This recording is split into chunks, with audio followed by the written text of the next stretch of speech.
Today, February 13th, the Episcopal Church remembers Absalom Jones. According to lesser feasts and fasts, Absalom Jones was born enslaved to Abraham Winecoop, a wealthy Anglican planter, in 1746 in Delaware. He was working in the fields when Abraham recognized that he was an intelligent child and ordered that he be trained to work in the house. Absalom eagerly accepted instruction in reading.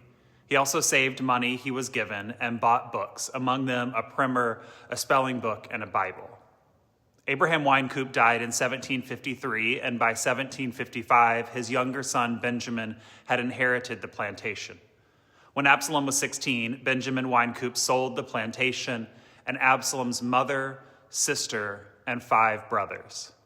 Winecoop brought Absalom to Philadelphia, where Winecoop opened a store and joined St. Peter's Church.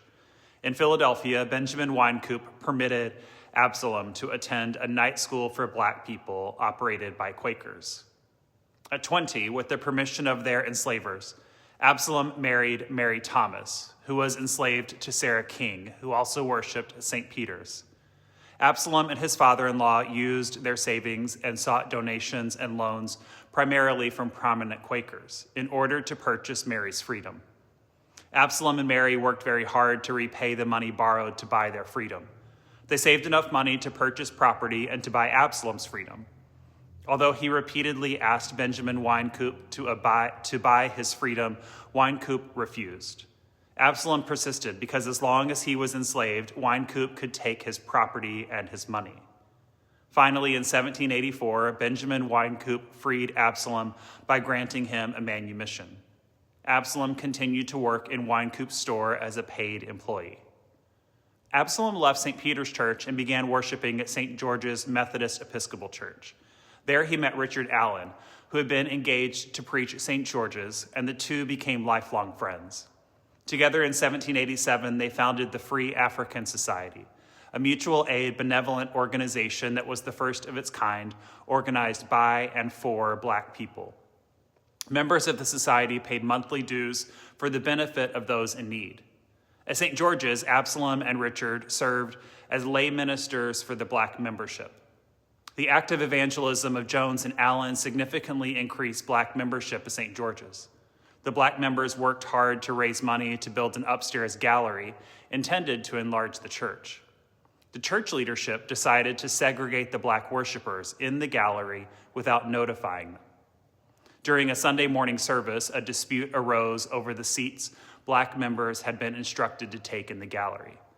The ushers attempted to physically remove them by first accosting Absalom Jones.